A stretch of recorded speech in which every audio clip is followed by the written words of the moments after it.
Tusi. Beliau mengatakan mukadimahnya, alhamdulillah, segala puji bagi Allah Subhanahu wa ta'ala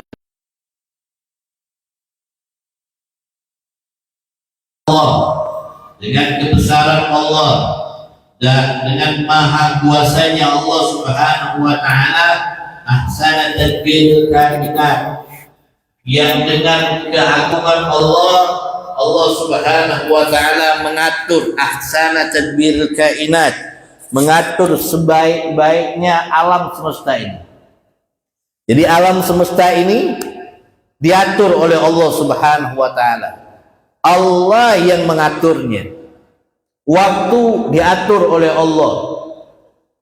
Perjalanan hidup manusia diatur oleh Allah Subhanahu wa ta'ala. Dengan apa? Ahsan, sebaik-baiknya pengaturan.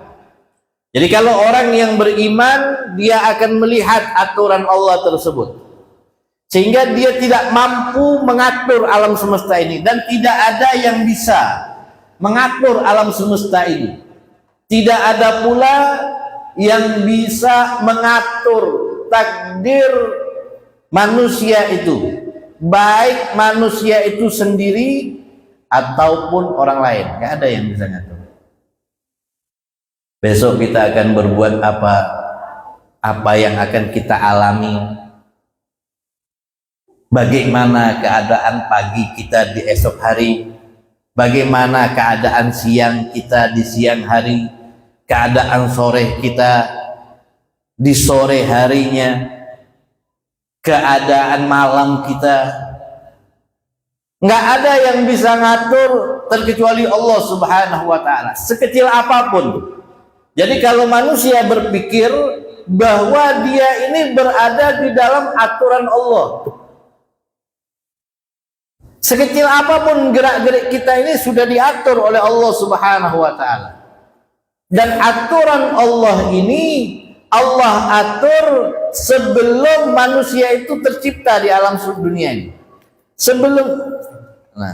Sebelum kita tercipta itu udah diatur sama Allah. Bagaimana rezekinya, jodohnya siapa, punya anak berapa, itu semuanya sudah diatur sama Allah. Ahsana tadbiril kainat, dan sebaik-baik mengatur alam semesta ini hanya Allah Subhanahu wa ta'ala. Jadi kita ini tinggal apa? Tinggal jalan aja. Kita ini tinggal menjalankan saja kehidupan kita di dunia ini, ya tinggal kita jalankan. Dengan apa? Ya tawakal. Makanya dikatakan wa may yatawakkal 'alallah fahuwa hasbuh. Barang siapa yang dia bertawakal kepada Allah, Allah akan cukupkan. Cukupkan zahirnya, Allah akan cukupkan batinnya. Dicukupkan zahir batin. Dengan finansialnya, dia cukupnya dalam kategori apa? Ya tenang. Orang yang tawakal itu dia tenang. Enggak gelisah, tidak resah. Orang lain gelisah dengan rezekinya, orang lain gelisah dengan pekerjaannya, orang lain gelisah dengan bisnisnya. Orang yang tawakal dia tenang. Kenapa? Karena dia sudah tahu bahwa kalau memang itu sudah diatur oleh Allah untuk dirinya, gak bakal kemana. Yang belum diatur oleh Allah untuk dirinya, tidak akan dia dapatkan. Jadi orang yang bertawakal, dia berjalan di jalan aturannya Allah, bukan aturan kita. Makanya anta turid, ana urid, wa annallah yaf'alu ma yurid. Saya punya keinginan, antum sekalian ini punya keinginan, tapi yang berlaku di alam dunia ini keinginan Allah. Keinginan Allah. Jadi keinginan Allah nggak bisa ditepis sama sekali, nggak bisa. Nggak bisa ditepis. Ibadullah. Wa khalqil ardi was samawat, dan Allah Subhanahu wa ta'ala ini pula lah yang menciptakan muka bumi ini. Wa khalqil aradin was samawat, dan Allah pula lah yang menciptakan langit. Allah menciptakan bumi yang kita injak. Allah menciptakan langit yang menjadi naungan kita, kita bernaung di bawahnya. Siapa yang mengatur edaran langit ini? Siapa yang mengatur edaran matahari? Siapa yang mengatur edaran bulan? Gak ada manusia. Kapan bulan itu muncul? Kapan bulan itu tenggelam? Kapan bintang itu bisa bersinar? Kapan bintang itu tidak bersinar? Kapan matahari itu kelihatan? Kapan matahari itu tidak terlihat? Itu semua yang atur Allah.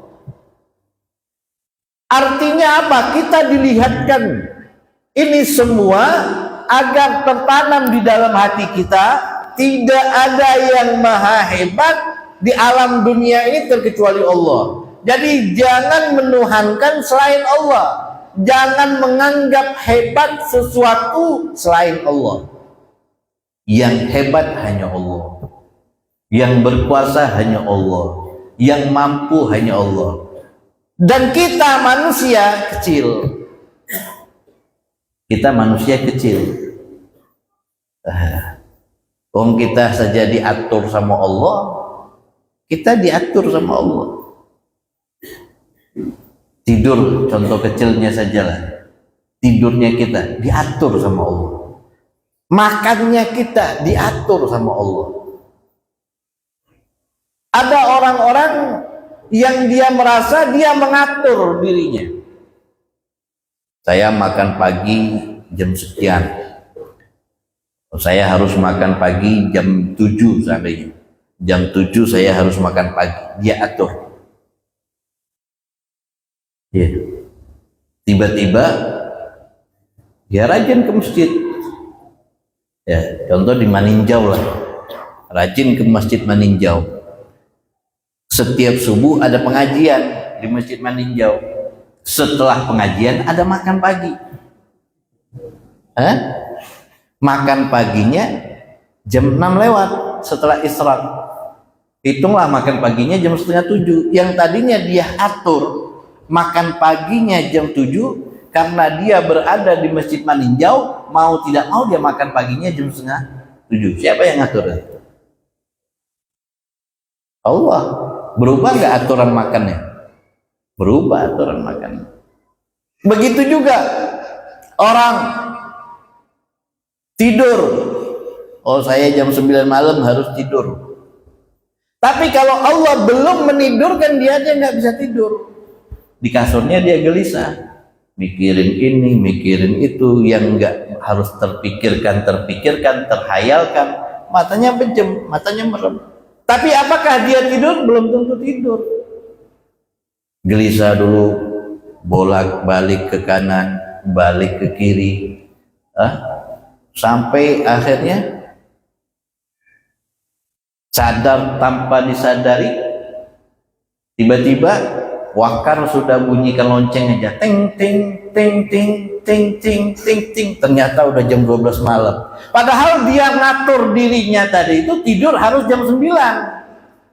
Jam 12 dia masih tidak tidur, masih menghayal di atas kasurnya walaupun matanya terpejam. Siapa yang ngatur tidurnya? Mau makan obat tidur lah sekalipun, kalau Allah belum menidurkan maka nggak tidur. Disinilah inilah aturannya Allah. Nggak bisa kita menolak itu alam itu. Ya, nggak bisa. Nggak bisa. Ada orang yang bisa diatur oleh Allah menjadi orang yang unik. Bagaimana? Duduk aja tidur ya. Sambil dengar pengajian sambil ngorok ya. Allah yang ngatur. Ada yang seperti itu, bisa ada. Ada yang kadang-kadang ikut pengajian mahlul qiyam, orang baca ya Nabi salam alaika, dia berdiri tidur. Ada orang yang kayak gitu. Sudah diatur sama Allah. Udah diatur sama Allah. Ahsana tadbirul kainat, sebaik-baiknya pengaturan. Allah itu mau nunjukkan kepada kita, lihat, dirimu saja tidak bisa kau atur. Dirimu saja tidak bisa kamu atur. Yang bisa mengatur dirimu itu hanya aku, katanya Allah. Maka kembalilah kepadaku. Kembalilah kepadaku. Pasrahkanlah semaksimal mungkin dirimu kepadaku, katanya Allah. Gitu loh. Pelajaran sudah banyak yang Allah berikan, cuma kita kadang-kadang kurang connect. Oh, ini aturan Allah, Masya Allah. Yeah. Allah yang mengatur, wa anzalal ma' minal mu'syirat, dan Allah wa anzalal ma' yang menurunkan air minal mu'syirat, dari gumpalan mu'syirat, dari gumpalan awan. Awan bertemu awan menjadi hitam gelap, mendung kalau kita katakan. Tapikah apakah mendung ini sudah pasti hujan? Mendung belum tentu hujan. Kalau Allah tidak perintahkan turun hujan, nggak turun hujan. Mendung gelap di apa namanya, di sini di Jalan Maninjau gelap. Ternyata yang hujan di Samarinda seberang. Yang hujan Samarinda seberang. Hah? Ya. Di Maninjau, di Tarmiji gelap. Yang hujan di Sutomo. Hah? Orang dari Sutomo udah basah-basah. Kita dapat gelapnya aja. Bisa seperti itu, bisa. Siapa yang ngatur? Allah. Siapa yang nurunkan itu hujan? Allah. Hah? Ya Allah. Makanya dikatakan ya ayuhan nas taqullah, ya ayuhan nas taqu rabbakum allazi khalaqakum min nafsin wahidah wa khalaqa minha zawjaha, ya ayyuhalladzina amanu ya ayuhan nas ittaqullah, bertakwalah kamu kepada Allah yang menciptakan kamu, ya, yang menciptakan kamu. Bertakwalah kepada Allah, takwa, untuk agar kita bertambah yakin. Jadi alam semesta ini Allah perlihatkan kepada kita untuk agar kita itu yakin kepada Allah, bukan kita lari dari Allah, bukan malah kita takut dengan selain Allah, takut kepada Allah, dan bertambah yakin kita akan janji-janji Allah, kebesaran Allah, menghilangkan kesumpekan kita, keresahan kita, kegelisahan kita, kegundagulanaan kita, hilang semuanya. Kenapa? Karena kita yakin Allah itu ada, Allah itu wujud, dan wujud Allah nyata, kelihatan. Dan kelihatannya apa? Dari kebesarannya. Dari kebesarannya. Kalau kita yang mau kita sombongkan apa? Apa yang merasa kita besar? Ada orang kaya, dia sombong dengan kekayaannya, bakal dia tinggalkan? Bakal dia tinggalkan?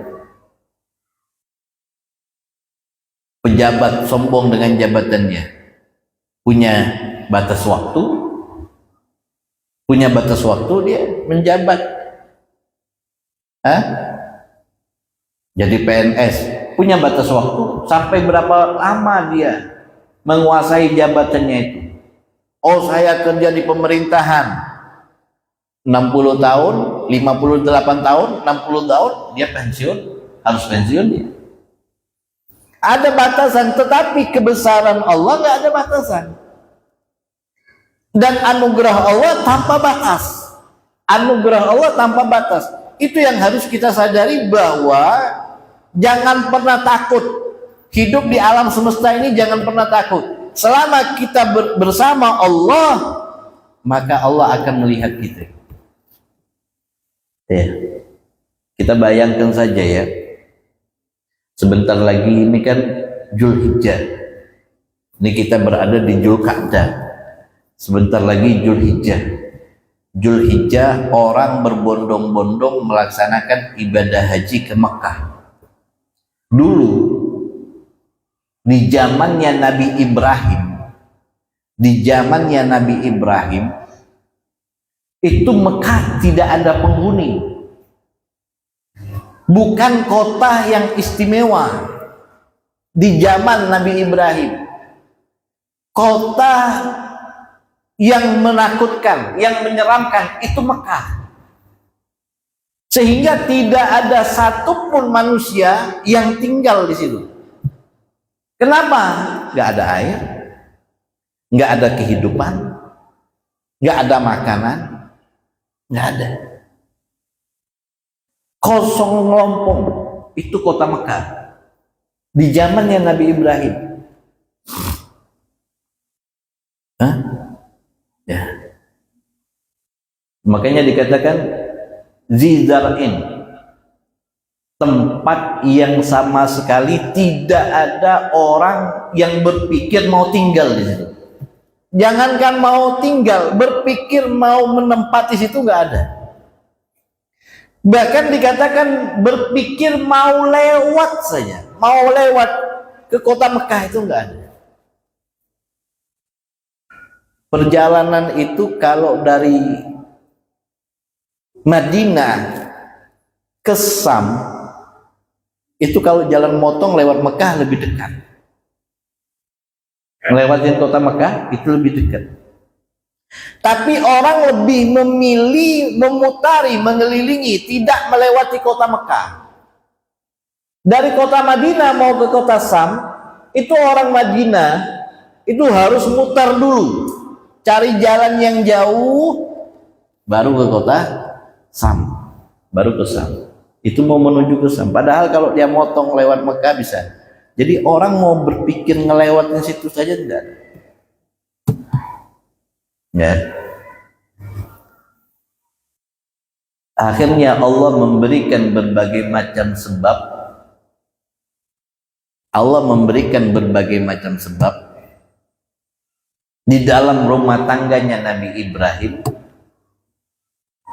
Nah, dengan dua istrinya, yang pertama Siti Sarah, yang kedua Siti Hajar. Allah munculkan, padahal secara logika ya, Nabi Ibrahim ini nggak mau kawin lagi, enggak. Nabi Ibrahim nggak mau nikah lagi. Tapi yang menyuruh Nabi Ibrahim ini nikah, istrinya yang pertama, Siti Sarah. Siti Sarah memerintahkan Nabi Ibrahim menikahi Siti Hajar. Karena ada restu dari istri pertama, akhirnya Nabi Ibrahim mau dan menikahlah. Yang menikahkannya istri pertama Siti Hajar. Cemburu nggak tuh kira-kira? Cemburu nggak? Nggak cemburu kan? Orang disuruh nikah, suaminya disuruh nikah lagi. Hah? Yang menikahkan Siti Hajar. Kira-kira Siti Hajar cemburu nggak? Nggak cemburu. Berjalannya waktu, Allah masukkan rasa cemburu ke dalam hati Siti Sarah. Allah masukkan rasa cemburu ke dalam hati Siti Sarah, sehingga ada muncul kecemburuan kepada Siti Hajar. Dengan sebab itu akhirnya Nabi Ibrahim dari Babilonia memindahkan Siti Hajar ke tempat yang tidak ada penghuni sama sekali, ke Mekah, ke kota Mekah, nggak ada penghuni, ditinggal di situ bersama putranya Ismail, yang mana saat itu Nabi Ismail masih kecil, masih menyusui. Nabi Ismail masih menyusui, dipindahkan ke kota Mekah yang sama sekali keluarga nggak ada, penduduk nggak ada, makanan nggak ada, minuman nggak ada. Bayangkan, makanan nggak ada, minuman nggak ada, manusia nggak ada, hanya ditinggalkan berdua saja. Ketika Nabi Ibrahim berjalan mau meninggalkan Siti Hajar, Siti Hajar bertanya, "Ya Ibrahim, kau mau kemana?" Nabi Ibrahim jawab, saya mau pulang ke Babilonia, saya mau pulang. Siti Hajar bilang, kau tinggalkan kami sendirian di sini, kau tinggalkan aku sendirian di sini dan anakmu. Nabi Ibrahim nggak jawab. Nabi Ibrahim nggak jawab. Berjalan aja Nabi Ibrahim. Teriak lagi Siti Hajar, ya Ibrahim, kau akan tinggalkan kami di sini berdua. Nabi Ibrahim nggak jawab. Melihat Nabi Ibrahim nggak jawab 2 kali bertanya, Siti Hajar lalu bilang, ya Ibrahim, Allah amaraka bihadza? Wahai Ibrahim, apakah ini Allah yang perintahkan engkau? Lihat, ketika Siti Hajar berkata, wahai Ibrahim, apakah Allah yang merintahkan engkau? Nabi Ibrahim baru menoleh dan Nabi Ibrahim mengatakan, naam, Allah amarani bihadza. Iya, Allah yang perintahkan aku. Maka apa jawabnya Siti Hajar? Kalau begitu wahai Ibrahim, karena ini perintah Allah, pulang sajalah kamu. Cukup aku dengan Allah. Itu tawakalnya. Tidak ada orang. Coba kalau kita, Ikam ini sudah aku istri kedua, Ikam siksa pulang. Ini kadang-kadang kita jadi istri kedua, dikasih mobil, dikasih anu aja masih dikasih rumah. Jadi istri kedua dikasih rumah, dikasih mobil, dikasih duit banyak, masih ngoceh. Bagaimana kalau ditinggalkan? Bagaimana kalau ditinggalkan di tempat keluarga gak ada, makanan gak ada, minuman gak ada? Ditinggalkan bukan hanya untuk sehari 2 hari, untuk selama-lamanya, tapi perhatikan, bayangkan, karena tawakalnya Siti Hajar, tawakal yang begitu besar, seorang wanita yang soleha, kita lihat kota yang tidak memiliki penghuni sekarang menjadi penghuni, berpenghuni dan megah. Kota yang tidak ada minuman di dalamnya sekarang memiliki minuman yang airnya lebih afdal dari air yang ada di alam dunia ini. Gak ada kehidupan, dan sekarang kehidupan yang paling mewah di situ, kota Mekah. Tidak ada pencarian, dan mata pencarian yang paling terbesar di kota Mekah. Kota Mekah tuh Bu, Pak, kalau di Samarinda nih ada toko 3 kali 7 berapa kira-kira setahun kalau disewakan? Kira-kira berapa kira-kira? 3 kali 7 saja. 20 juta lebih. Kalau 25 juta, 3 kali 7 berapa lah kira-kira? 70, 50 sampai 70. Ya, harganya segitu, 3 kali 7. Kalau di sana 3 kali 7 harganya 12 M. Sewa, bukan jadi hak milik itu. Sewa. Sewa. Itu sudah sama izinnya 12 M. Kalau di sini dapat berapa toko itu?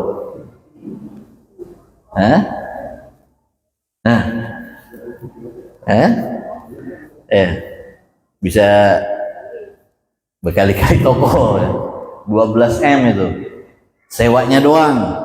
Berarti penghasilannya berapa? Kalau 1 bulannya penghasilan orang Mekah 1 M, rugi dia? Rugi nggak? Rugi. Tokonya aja setahun 12 M, setahun 12. Tokonya setahun 12 M, sewanya sama izinnya. Kalau dia penghasilannya di toko itu satu harinya satu bulannya 1 M, berarti 1 tahun dia baru bisa bayar sewa toko doang.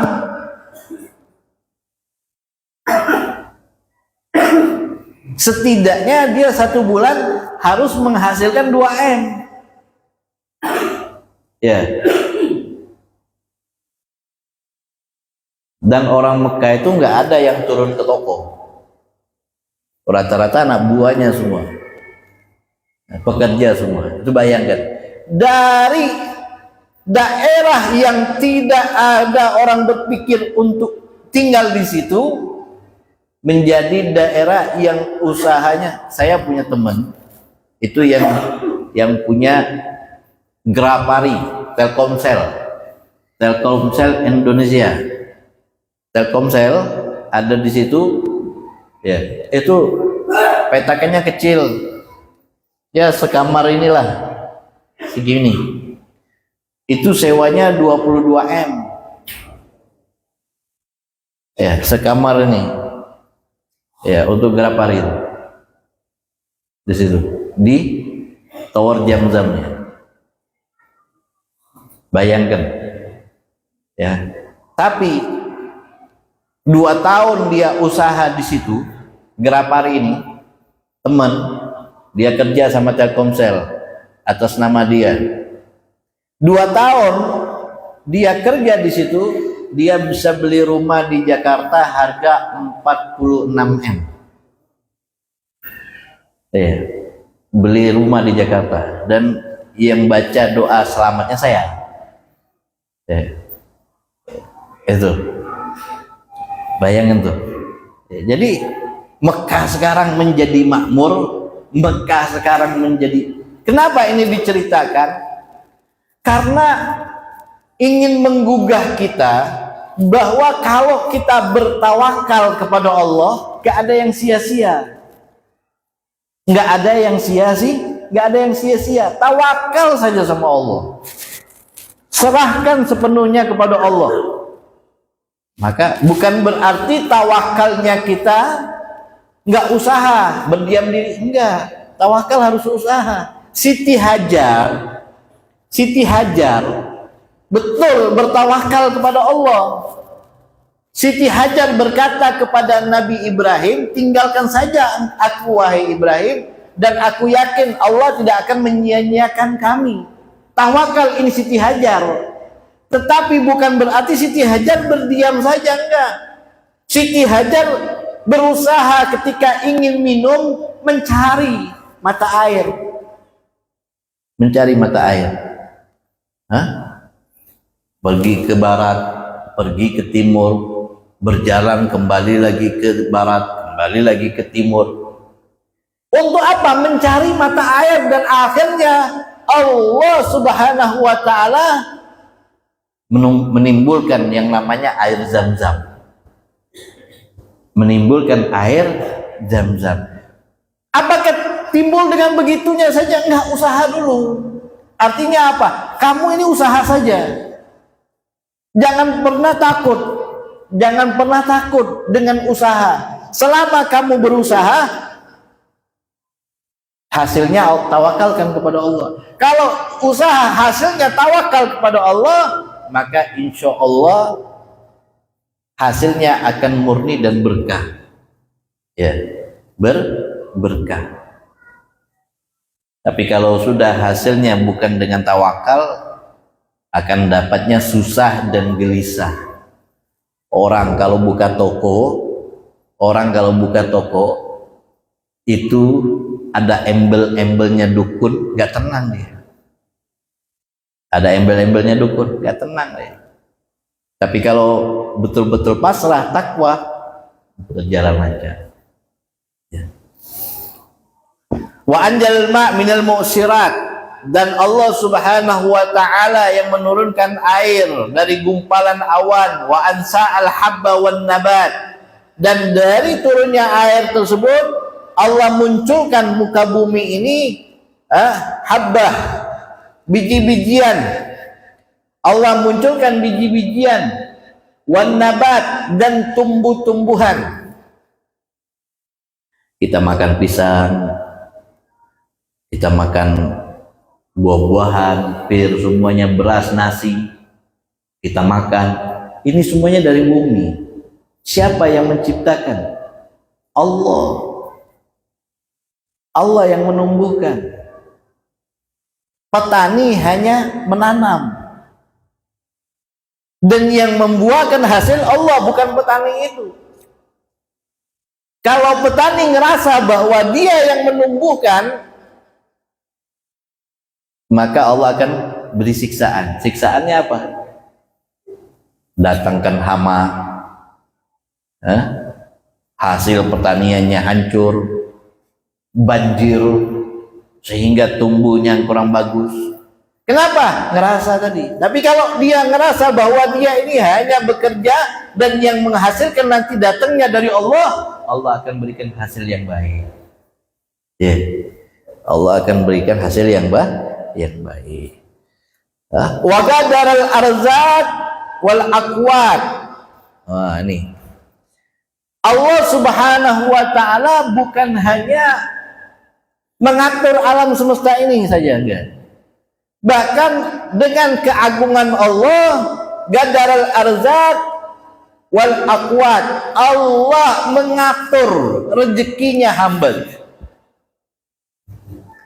Rezekinya hamba itu diatur sama Allah. Hari ini kamu dapat sekian, hari ini kamu dapat sekian. Udah aturan Allah. Hari ini kamu keluarnya sekian. Itu semuanya sudah aturan Allah. Semuanya sudah aturan Allah. Nggak ada yang bisa ngatur uang di dompet saya hari ini berapa, nggak ada. Nggak ada yang bisa ngatur. Hari ini saya bakal keluar berapa, nggak ada. Besok saya bakal keluar berapa, nggak ada. Dan tidak pernah terlintas, nggak pernah terlintas di dalam benak pemikiran kita, nggak pernah terlintas. Ada orang, dia simpan duitnya, uangnya 1 juta, dia simpan aja, nggak mau dia belanja-belanjain. Tapi kalau Allah nyatakan keluarkan 100, keluar 100. Mau senang ataupun nggak senang, mau terpaksa ataupun nggak terpaksa. Kalau sudah Allah nyatakan keluar, disimpan di celengan pun bakal terbuka. Bikin celengan, dipatri celengannya, dipatri itu, disolder celengannya, nggak pakai celengan plastik. Oh, pakai celengan plastik ini bisa di. Tapi kalau Allah takdirkan di dalam celengan keluar, yang dipatri tadi itu, yang disolder tadi itu bakal dibengkas juga,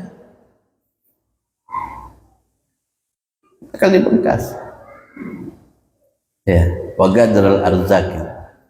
Allah yang nentuin rezeki. Makanya kita ini hidup nih, kenapa belajar agama? Belajar agama agar kita ini yakin aja sama Allah. Yakin, sudah yakin sama Allah, hidup dah kita. Cuma bukan berarti kita ini tadi itu, oh ya sudahlah, saya lihat guru Udin tuh enak-enaknya, guru Jamal enaknya, guringan aja di rumahnya Sidin tuh, duit datang, terus ikam hendak umpatinya, bungol kan, lain magomnya kita, bujur Sidin kada begawi, tapi Sidin punya baisi ilmu, ya lo, berceramahnya, diundang orang, senang orang lawan Sidin ya lo, imung orang lawan Sidin, dikasih amplop, ikam. Bisa apa? Terus kada hendak begawi, guringan aja. Amplop dari mana datang? Yang ada bini bemamai. Guring aja banyak si fulan ini nah. Kada hendak begawi. Kada kawa. Jadi nggak bisa, kita ada magomnya sudah. Ada magomnya masing-masing sudah ya lo. Jadi harus kita bekerja, harus bekerja. Harus ada ikhtiar, harus ada ikhtiar. Oh ya. Oh, rezeki sudah ditanggung sama, betul, rezeki sudah ditanggung sama Allah.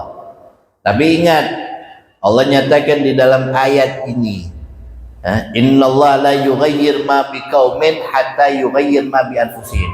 Bisa enggak Allah itu mengayahkan orang tanpa kerja? Bisa. Tapi Allah lebih senang lagi melihat orang yang dia kaya dengan usahanya sendiri. Itu Allah senang. Ya, sambil dia berusaha, sambil dia bertawakal kepada Allah. Ya. Nah, kalau demikian kita nggak ngotot. Ada orang yang dia tidak tawakal, stres. Contohnya apa? Buka toko, buka warung. Bagus nggak buka warung? Bagus nggak buka warung? Bagus. Usaha nggak tuh? Usaha. Diperintah nggak? Diperintah. Tapi yang tukang warungnya ini nggak tawakal, nggak sabar.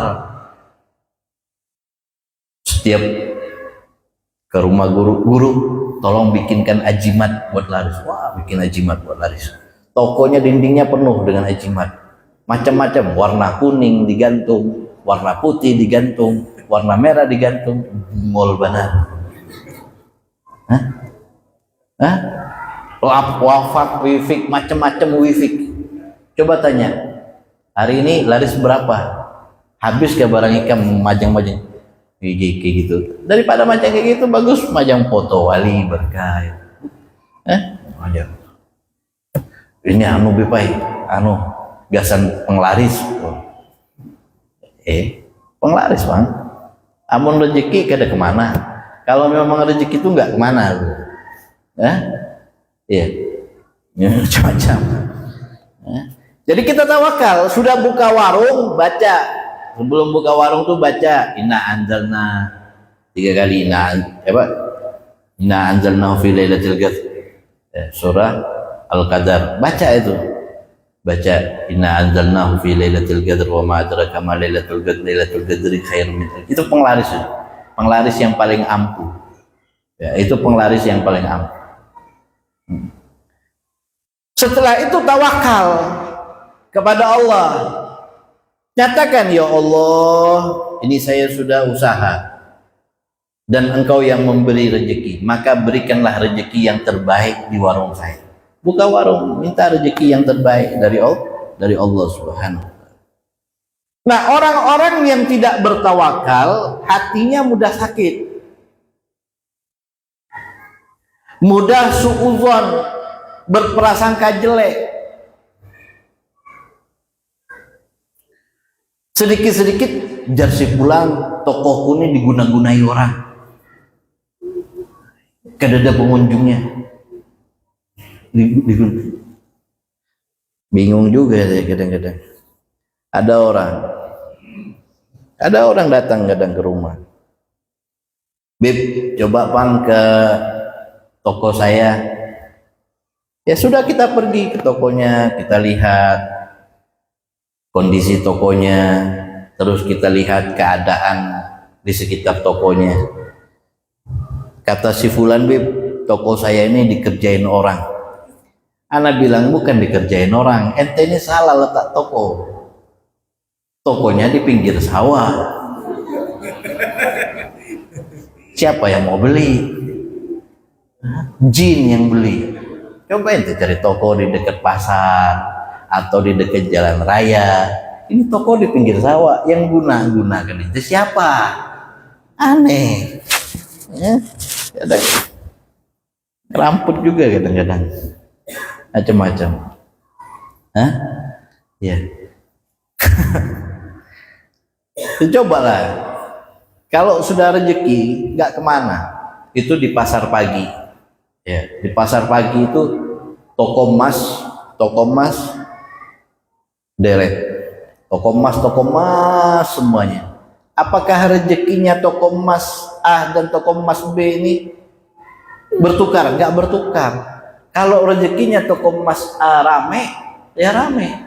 Kalau rezekinya toko emas B rame, toko emas B yang rame. Udah Allah atur rezekinya. Allah ini aturannya Allah terperinci. Cuma kalau kita tidak betul-betul mengenal Allah, akhirnya rusak hati kita. Ya tadi itu suudzon, prasangka jelek, ya prasangka jelek, sudah macam-macam. Jangan.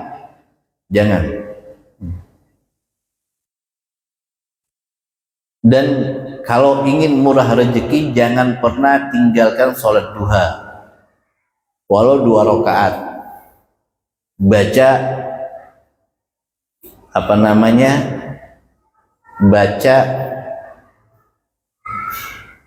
surah Al-Waqi'ah. Baca surah Al-Waqi'ah. Mau habis subuh, ya. Mau habis subuh atau habis asar, ya. Baca surah Al-Waqi'ah. Mau buka mau buka toko atau mau buka rumah di pagi hari, baca surah Al-Qadar. Inna anzalnahu fi lailatul qadar. Baca itu. Kalau mau cepat lagi, jual surat tanah. Cepat kaya. Wal aqwat. Bahkan Allah ini mengatur makanan. Allah yang mengatur makanan yang dimakan kita. Hari ini kita makan apa, besok kita makan apa, itu sudah diatur sama Allah. Kita hanya tinggal makan. Jadi tidak ada istri yang mengatur makannya suami, nggak ada. Istri ini hanya membikinkan saja. Istri itu tugasnya membikinkan makanan suami. Tapi yang mengatur makannya suami itu Allah. Istri sudah bikin sop, istri sudah bikin sop, udah masak enak, ada tempenya, ada tahunya, ada sambal terasinya, udah disediain makanan di rumah sama istri. Tapi Allah nyatakan, suami, hari ini kamu makan di rumah tetangga. Tiba-tiba habis zuhur tetangga ngundang tahlilan, ada kambing guling, hilang makanan suami istri. Makan di mana? Makan di rumah tetangga. Makan di rumah tetangga. Jadi yang ngatur makanan yang masuk ke perut kita ini Allah sudah. Kita tinggal makan saja, nikmatin. Makanya ketika makan tuh jangan lupa ucapkan alhamdulillah sambil menyuap, alhamdulillah ya Allah, inilah yang sudah diatur sama Allah. Bayangkan itu, makanan kita aja diatur sama Allah. Hari ini kamu makan gorengan, esok makan ini, kalau ciwodak itu pedak dia mandai, makan mandai.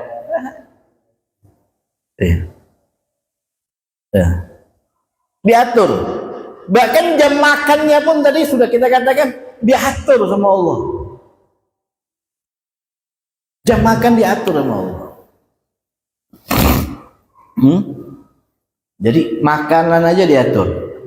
Makanan saja diatur sama Allah. Kurang apalagi Allah kepada kita. Masya Allah. Wa gadarul arzak, rezekinya diatur, wal aqwat, makanannya diatur sama Allah. Bahkan jenis makanan pun diatur sama Allah. Jenis makanan diatur sama Allah. Orang Indonesia makannya nggak bisa tanpa nasi. Di mana-mana orang Indonesia dikenal kalau makan harus ada nasi. Sehingga kemanapun orang Indonesia pergi, maka dia tidak pernah tinggal dari nasi. Itu aturannya Allah. Orang Mekah makanannya itu gandum. Gandum dibikin roti. Jarang makan nasi. Jarang makan nasi orang Mekah. Orang Mekah itu baru-baru saja senang makan nasi. Ya, makanya gandum, kurma. Tetapi ketika orang Indonesia ke Mekah, nggak ada tuh orang Indonesia disiapkan gandum, ya pasti nasi. Oh, di hotel udah nasi, sarapan nasi. Mau satu hotel dengan orang Turki kayak, mau satu hotel dengan orang Pakistan kayak, itu sudah Allah yang ngatur dengan caranya Allah Subhanahu. Makanan yang kita makan aja diatur sama Allah Subhanahu wa taala. Jadi dunia ini tinggal kita nikmati saja. Untuk apa? Semuanya sudah, fasilitas Allah sudah berikan. Tinggal kita nikmati saja dunia ini. Dengan apa? Ibadah. Bersyukur kepada Allah itu dengan apa? Ibadah. Apa alasan menjadikan kita ini berat untuk ibadah itu apa? Apa alasan kira-kira? Semalas-malasnya manusia, buntat jaruran.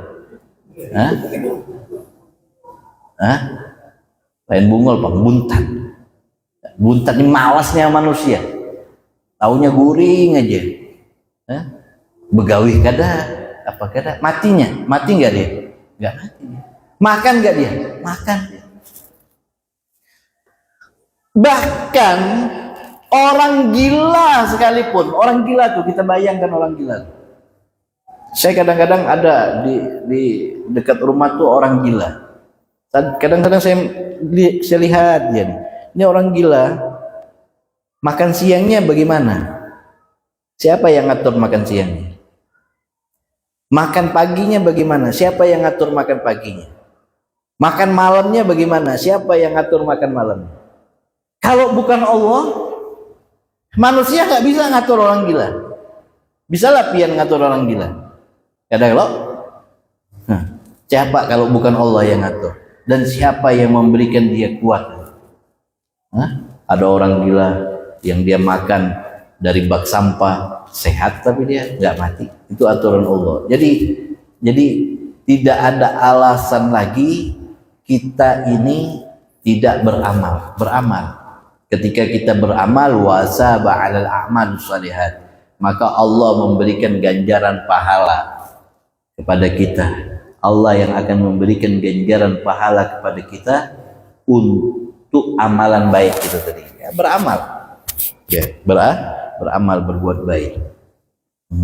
Wassalatu wassalam ala sayyidina Muhammadil mu'jizatil zakhirat alladhi hasala min nurihi wujudul kainat. Salawat dan salam senantiasa tercurahkan kepada junjungan kita Nabi Muhammad sallallahu alaihi wasallam yang memiliki mukjizat yang nampak, yaitu Al-Qur'anul Karim. Mukjizatnya Nabi kita Muhammad adalah Al-Qur'an. Allazi yang mana asala min nuri wujudul kainat.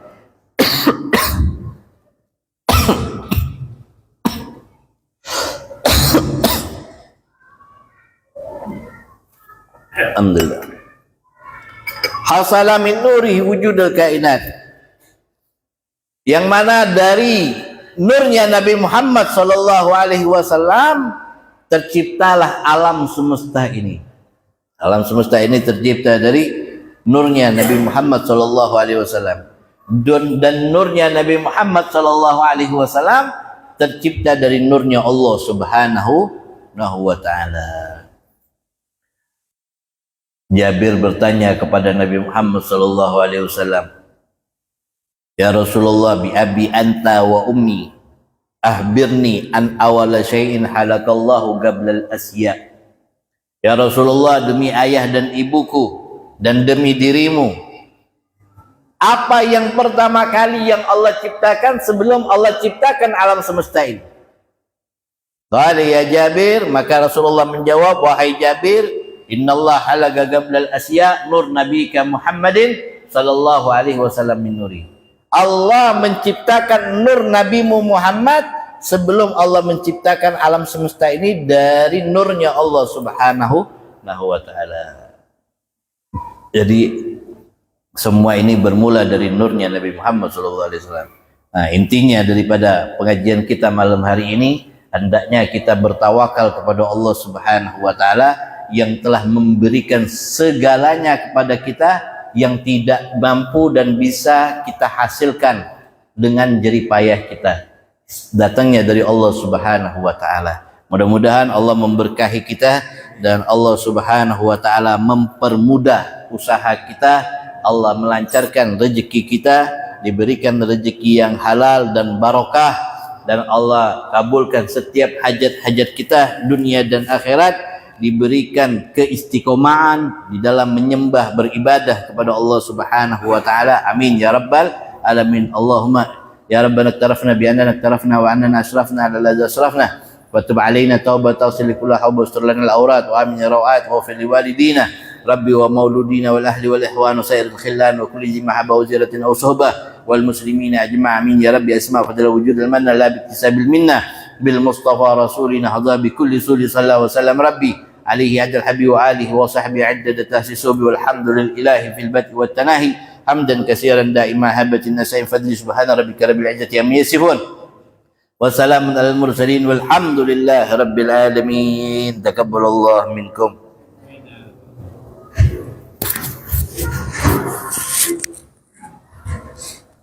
Alhamdulillah.